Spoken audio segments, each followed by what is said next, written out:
சிந்தாமணி அந்த ஏலங்கூடத்துக்குள் கால் வைத்த நொடியிலிருந்தே முகத்தில் வெற்றி களிப்பு தெரிந்து கொண்டே இருந்தது. பல வருடங்களாக மனசுக்குள் வைத்திருந்த ஆசை இன்று நிஜமாகப் போகிறது என்ற பெருமிதம் அவளை முழுக்க ஆட்கொண்டிருந்தது. அருகிலிருந்த பைனான்சியரும் அவளை நிம்மதிப்படுத்திக் கொண்டே பேசினார். மேடம், கவலைப்பட வேண்டியதே இல்லை. இங்க இருக்கிற எல்லாரும் நம்ம ஆளுங்கதான்.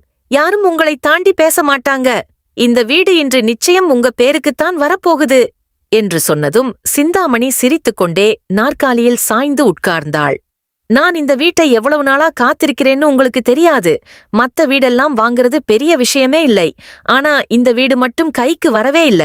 முத்துவும் மீனாவும் இல்லையென்றா இந்த வீடு இவ்வளவு நாள் தப்பித்திருக்காது.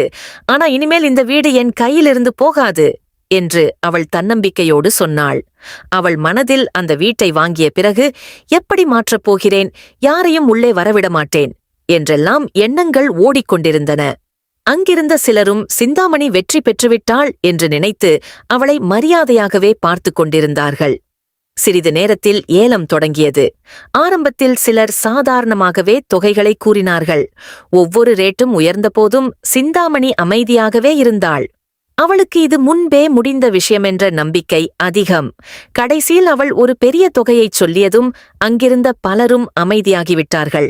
இதோ இப்போ முடிஞ்சிடும் என்று அவள் பைனான்சியரிடம் மெதுவாகச் சொன்ன அந்த நேரத்தில்தான் திடீரென்று பின்புறம் இருந்து, ஒரு நிமிஷம், இந்த ஏலத்தை இப்பவே முடிச்சிட முடியாது என்ற வயதான குரல் கேட்டது. அந்த குரல் கேட்டவுடன் சிந்தாமணி அதிர்ச்சியுடன் திரும்பிப் பார்த்தாள். வாசல் அருகே பாட்டி நின்றிருந்தார்.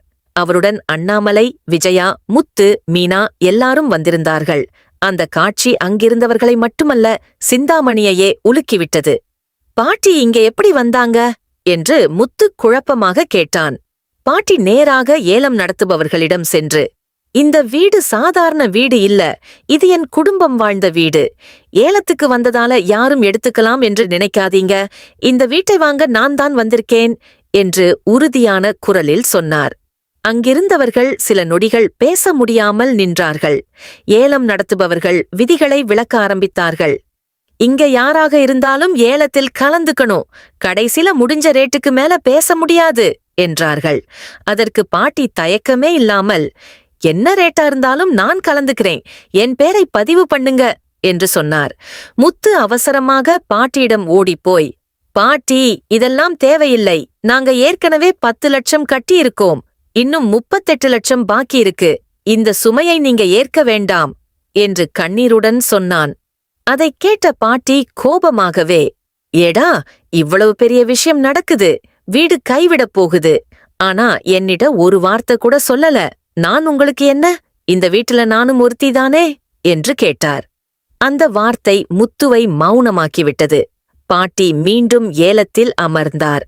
ஒவ்வொரு முறையும் தொகை உயர்ந்த போதும் அவர் பின்வாங்கவே இல்லை. சிந்தாமணி முகத்தில் இருந்த நம்பிக்கை மெதுவாக குறைய ஆரம்பித்தது. அவள் நினைத்ததை விட தொகை அதிகமாகிக் கொண்டே போனது.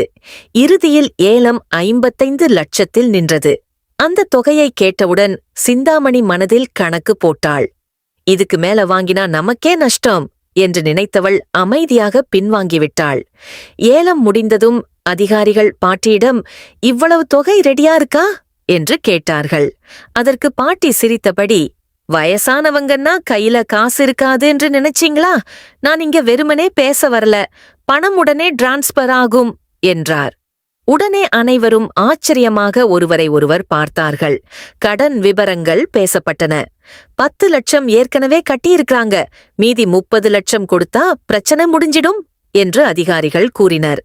பாட்டி உடனே, மீதியெல்லாம் நான் கட்டுறேன், ஆனா இந்த வீட்டின் டாக்குமெண்ட் உடனே ரிலீஸ் ஆகணும் என்று உறுதியுடன் சொன்னார்.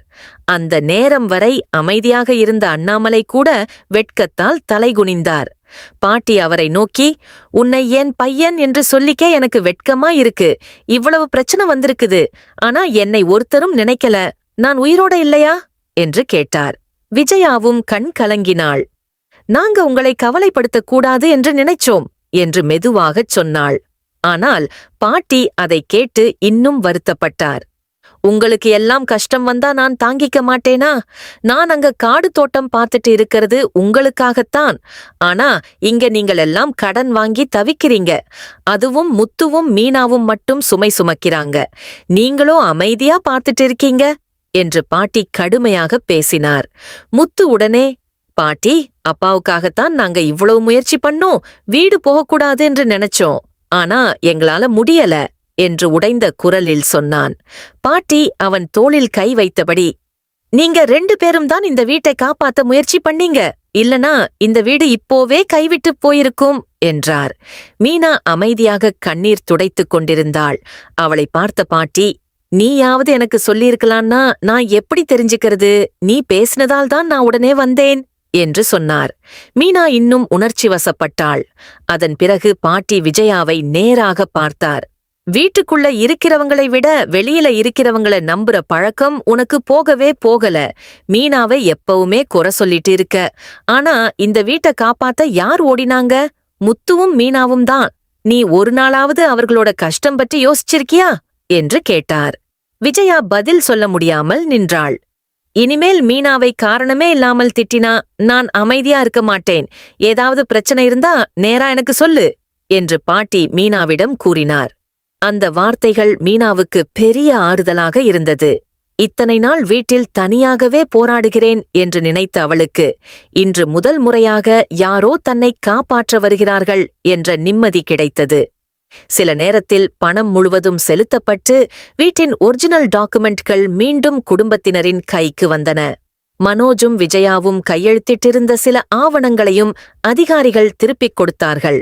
அதை பார்த்த முத்து ஒரு நொடியும் யோசிக்காமல் கிழித்தெறிந்தான். இனிமேல் இந்த வீட்டு மேல் யாருக்கும் ஆசை வரக்கூடாது என்று அவன் கோபமாகச் சொன்னான். பாட்டி உடனே ஒரிஜினல் டாக்குமெண்டை எடுத்துக்கொண்டு, இது இனிமேல் என் கையில தான் இருக்கும். முக்கியமான பத்திரம் எதுவும் வீட்டுல கவனம் இல்லாம வைக்கக்கூடாது என்று கூறினார். அண்ணாமலை அமைதியாக தலை அசைத்தார். அந்த நேரம் விஜயா தயக்கத்தோடு, மனோஜை கூட்டிட்டு வரட்டுமா? அவன் கடையில கஷ்டப்பட்டுட்டு இருக்கான் என்று கேட்டாள். அதைக் கேட்டதும் பாட்டி கடுமையாக, அவன் கொஞ்ச நாள் அங்கதான் இருக்கட்டும்.